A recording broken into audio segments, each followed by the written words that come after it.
এবারে Ballon d'Or জিতবেন Brazilian তারকা ভিনিসিয়াস জুনিয়র। গত কদিন ধরে এই গুঞ্জন বেশ জোরে সোরেই শোনা যাচ্ছিল। তবে কোপা আমেরিকার কোয়ার্টার ফাইনাল থেকে ব্রাজিলের বিদায়ের পরই বদলে গেছে সমীকরণ। নতুন হিসেব নিকেশে কে এগিয়ে জেনে নেওয়া যাক। আগামী সপ্তাহেই পদ্মা নামছে কোপা আমেরিকা ও ইউরো চ্যাম্পিয়নশিপের টুর্নামেন্টের শেষ বেলায় ব্যালন ডিওরের অঙ্কটা পাল্টে যাচ্ছে, তা তো বলাই যায়। আগামী 28 অক্টোবর ঘোষণা করা হবে ব্যালন ডিওর বিজয়ীর নাম। আর এবার হিসেব করা হবে 2023 সালের 1 আগস্ট থেকে 2024 সালের 31 জুলাই পর্যন্ত পারফরমেন্সকে।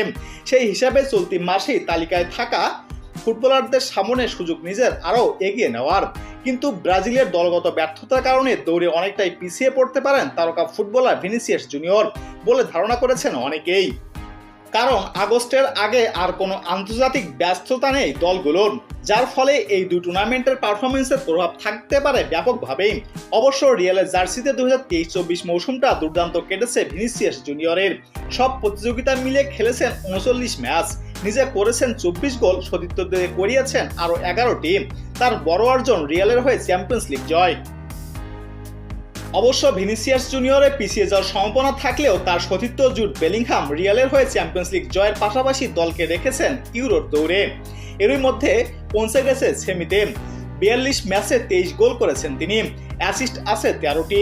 তাই ইংল্যান্ড যদি ফাইনালে ওঠে কিংবা শিরোপা জেতে তাহলে বেশ ভালো সম্ভাবনা রয়েছে তার ব্যালন ডিওর জেতার। তালিকায় আছেন আরেক তারকা ফরাসি কিলিয়ান এমবাপ্পে। রিয়াল মাদ্রিদে যোগ দেওয়া এই তারকা পেছনে ফেলতে পারেন ভিনিসিয়াস জুনিয়র ও বেলিংহামকে, কারণ তার দলও আছে ইউরোর শিরোপার দৌড়ে। তবে এই তিন তারকা ছাড়াও দৌড়ে আছেন Lionel Messi, Harry Kane, Phil Foden, Toni ক্রুজদের মতো তারকারাও। তবে তাদের সবারই সম্ভাবনা থাকছে। তাই কার হাতে উঠবে এবারে ব্যালন ডিওর শিরোপা তা জানতে আরো কিছুদিন অপেক্ষা করতে হবে সমর্থকদের।